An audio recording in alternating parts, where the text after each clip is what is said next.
Ադրբեջանական բենզինը վաղվանից արդեն կվաճառվի Run Oil-ի բենզալցակայաններում, գրել է Ազատություն ռադիոկայանը։ Ադրբեջանական բենզինը գնաց Megatrade ընկերության տնօրեն Կարեն Հայրյանը Ազատությանը փոխանցել է, որ AE95 պրեմիում տեսակի բենզինը կվաճառեն 440 դրամով։ Հայրյանը շեշտել է, որ պրեմիում տեսակի բենզինի ներկայիս շուկայական գինը 520 դրամ է։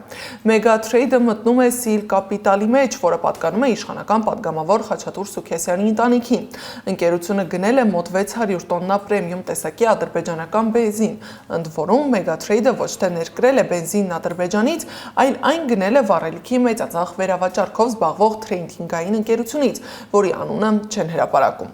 Արձագանքելով ընկերության հասցեին հնչող քննադատություններին, թե ադրբեջանական բենզին գնելով եւ Հայաստանում վաճառելով հարստացնում են թշնամուն եւ զինում նրա բանակը, Կարեն Հայրյանն ասել է, ինքը ոչ թե քաղաքականությամբ, այլ բիզնեսով է զբաղվում։